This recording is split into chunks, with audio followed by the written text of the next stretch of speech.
Ruslan. Recently, Target came into hot water because of a satanist designer. And people started boycotting this entire situation. Ironically enough, the sales have surged. Before we get into that, guys, I got my buddy Zuby with me today in the house. What's up? Known in many circles. No doubt. Happy to be here, bro. Highly protested. Hey, man. The one and only. And we were having this conversation offline. So for folks who don't know, Target is in hot water because they hired a Satanist brand advisor who's a part of the Transformers community. And he designed some stuff for Target that then caused a ton of controversy because it was, of course, rolled out during, June month. I'm not going to say it because we're not going to get flagged. And a lot of folks started protesting Target. A lot of folks were upset because they had all these different bags for kids and clothes and onesies and all kinds of weird stuff in these massive displays. Target then kind of pulled back on some of these displays in some parts of the country, made them smaller, pushed them to the back of the store. Not everywhere, though. Yet, the protest, ironically enough, caused this designer's orders to surge. Zuby, we were having this conversation about satanic panic marketing and how sometimes it's good to point out obvious crazy stuff. Like, hey, why are we pushing LGTB ideology on young people? Why are we going above and beyond to affirm people in something that we wouldn't affirm them if they were naturally desiring to do certain things, right? Why is this seeming agenda to it, right? Yet the flip side of all of this is stuff like this happens, where in the outrage, conservatives, Christians inadvertently cause more attention and then the sales surge of the very thing we're trying to boycott. Yeah, I think people in general need to be very careful about where they put their energy and also about the type of imagery that they share. Over the last couple months, I've actually put out multiple tweets complaining and pointing out about the fact that 99% of the degeneracy I see on Instagram, on Twitter, on YouTube is actually coming from conservative platforms saying, hey, look at this crazy thing going on. It's a LGBT person twerking for children. It's a drag queen story time. It's, a book with imagery about, some really inappropriate stuff, whatever it is. But people are posting the photos, they're posting the videos, they're posting all the imagery. Yeah. And what is the line between raising awareness and promotion? Right? That's a good question. I think that all the people doing this, they're like, hey, I'm not promoting it. I'm pointing it out to people who are saying this isn't happening or who aren't aware of it or whatever. But I think, I know you can do that without showing the imagery. If anyone follows me online, you'll notice that I never share gross imagery, right? I'm not going to share, I can criticize these things that are going on without posting or retweeting the video. Yeah. Right. I can raise awareness of violence existing in the world or something bad without showing you the video of the person being killed, or I can speak out against nasty stuff being pushed on children without promoting no, that's good. without that. So I think people need to be careful with both the imagery and also just with the energy in general, because where you put your energy tends to grow. Yeah, that's good. In everything. And I think that people should put their energy, I've said this many, many times over the years. Actually, you make this point. Yeah. I believe it's more important, number one, to define yourself by what you stand for more than what you oppose. And I also think it's more important to put your energy, including your time, your attention, your views, your money, towards the stuff you support and the stuff that aligns with you rather than the stuff that you dislike, right? I think it's goofy that Dylan Mulvaney is getting more promotion and awareness from conservatives than you are, than I are, than I am, right? Than all these people who are out there putting out content that's in line with people's values, whether it's music, whether it's YouTube videos, whether it's artwork, it's movies, it could be anything. Yeah. And that does not get as much promotion from people on our own in our own ecosystem. In our own ecosystem than the stuff there. So, in this situation, of course, in this specific instance, the goal is to drive a boycott, but if you end up inadvertently promoting and raising awareness about this designer, you will also get the spite buyers, right? You'll get people who are on the left who are like, oh, this thing is making conservatives mad. Yep. Let's go buy it. Yep. Let's go support it. Whereas in fact, they themselves probably were not aware of, for example, this desiginer beforehand. Yeah. Well, it's so good because what you're saying, you're actually quoting a verse from Ephesians chapter 5, which is this paradox that you're talking about. Verse 11, have nothing to do with the fruitful deeds of darkness, right? So have nothing to do with the fruitful deeds of darkness, but rather expose them. Yes. Right? It is shameful to even mention what the disobedient do in secret, but everything exposed by the light becomes visible, and everything that is illuminated becomes a light.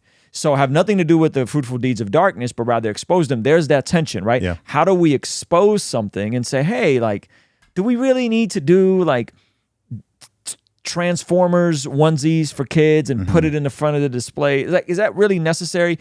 And so if you're exposing that, and then we all go, okay, cool. Like, I guess I'm not shopping at Target for the month of June. That's I'm gonna vote with my dollars. Yeah.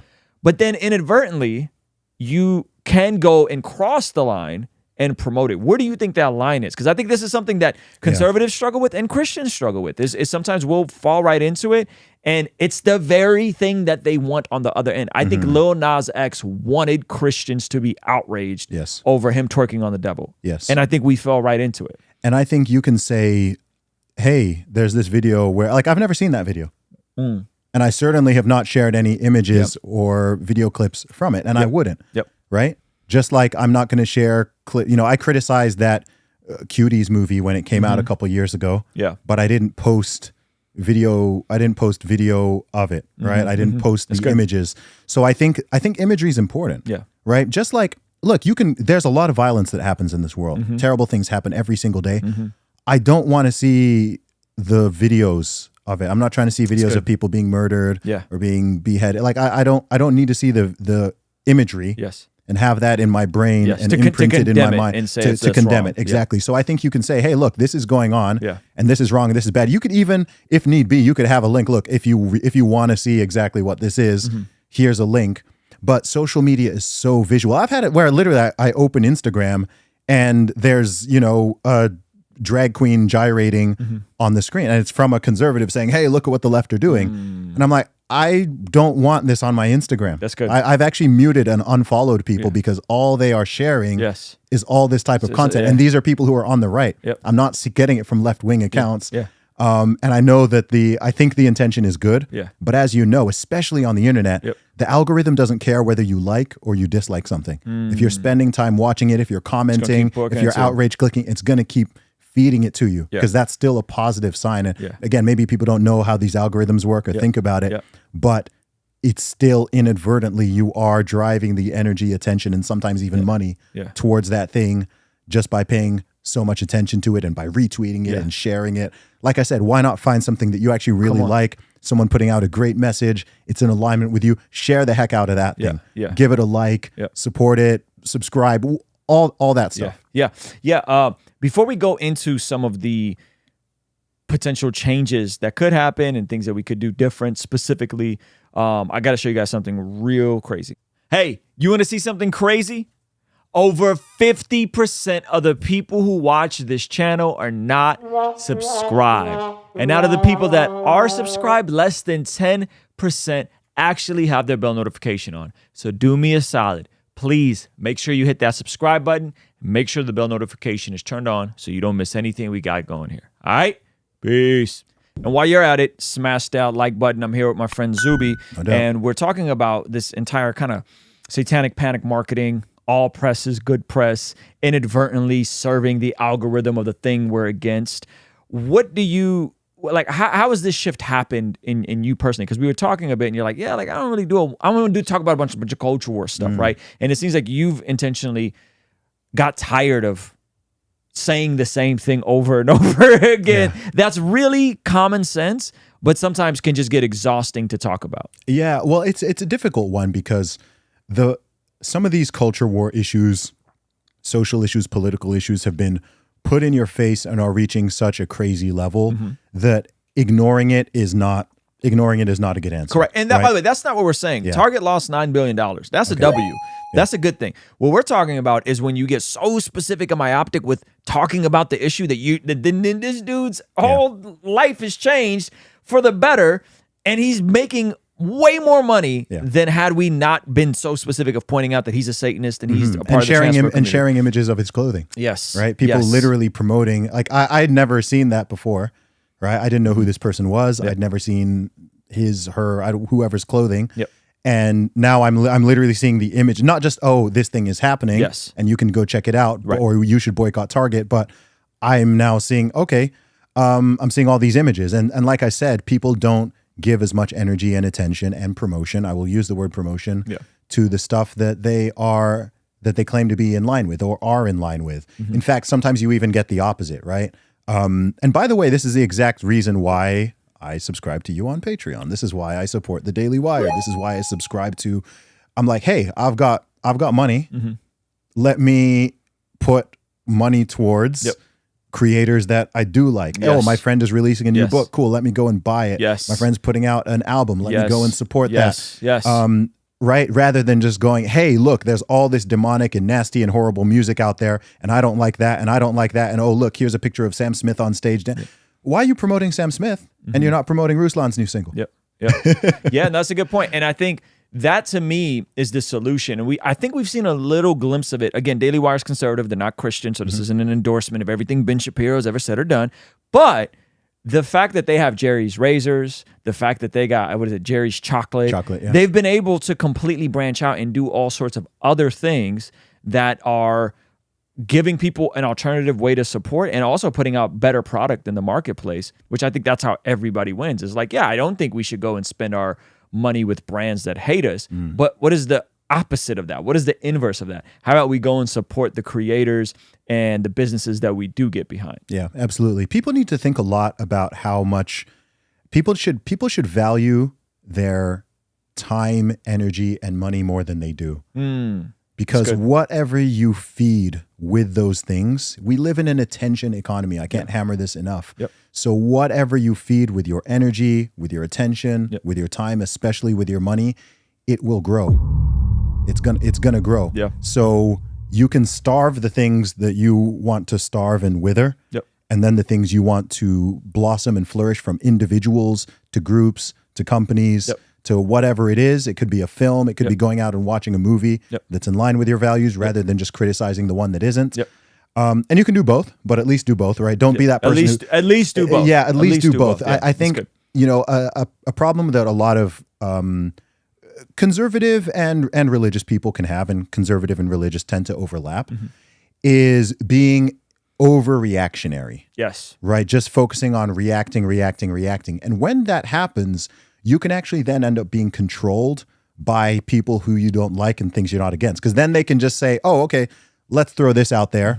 I mean, I think this is what they're doing with this Mulvaney character, for example, right? They're like, look, let's just put this person, let's put this dude out there and have him, being goofy and dancing around. And we know guaranteed that the biggest conservative channels and podcasts and influencers or whatever, they're all going to react. They're going to react on YouTube, on Instagram, on Twitter, and whatever. And there's also an incentive for them to, because there's also money to be made in reacting to these things. So the outrage cycle just kind of goes back and forth, and you just end up with this economy where it's just, reacting to the reaction of the reaction of the reaction, and you're not really creating. It's just, it just becomes that, and you're not talking about your values and why they're better and how they are going to help people and why people should live their life this certain way and actually trying to help people. It just becomes, hey, look at what they're doing. Hey, look at what they're doing. Hey, look at what they're doing. And I don't think that's not a very powerful message. I think I've never been a leftist in my life, but on that side of the aisle, there's several things that they do well, including branding, but they tend to at least offer a vision. Right. And I think that's part of why it appeals so much to idealistic young people, right? Even if you're selling them on socialism, you're selling them on the LGBT narrative, you're selling them on critical race theory. You're selling them on an ideal. Yes, there's not... an ideal formed by an ideology that's supposed to be better, make the things better. Yes, exactly. And we don't always do a good job of that. No, I think conservative and Christian ideas are better than the alternative. I think they're 100%. better for the individual, Yep. for families, for the community, for the nation, for the world. Yep. Right? Generally speaking. Yeah. I don't think that message is always portrayed well. Yeah. And when it just becomes good. this react, Yes. very reactionary thing, Yes. you're not talking about Christian principles. Yep. You're not talking about why Jesus' teachings are even important. You're not talking about why the family is important. Yeah. You want people to get married? Sell marriage to people. Yep. Right? That's like good. tell them like why is this stuff important? Why is it good? Yep. How is it going to help you?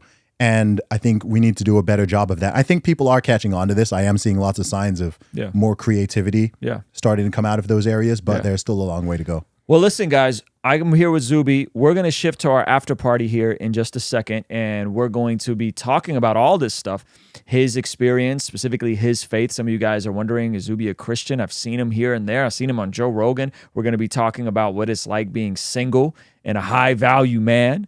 Shout out to Rolo Tomasi. We're going to be talking about all of these different things that are challenging a lot of us. And so if you stick around here and you're here live, this is going to redirect to our after party stream, and we're going to get into all this stuff. If you want to get the full unedited replay, partner with us on Patreon for as little as $5 a month. Get the replay of our daily after party streams, our early access to the podcast, and so much more, so we can stay independent, brand free, and never, ever, ever have to make goofy commercials like these. Our friends at Genucel Skincare have exciting news to celebrate in 2023. Using Manscaped during my showers after workout has given me much more confidence. And that's where Mudwater comes in. True Classic has got your back. All thanks to the sponsor of today's video, SayMine.com. Established Titles is your opportunity to earn the title of Laird, or Lady. Subject to credit approval, rates range from 7.99% APR to 19.99% APR, included 0.50% auto pay discount. If you don't want us to make ads with brands you don't care about, sign up for our online community for as little as $5 a month to keep us independent and ultimately answering to you as our boss. You get all sorts of benefits like daily replays of our after party streams, exclusive access to our Discord community, and early access to our podcast interviews, all starting for only $5 a month.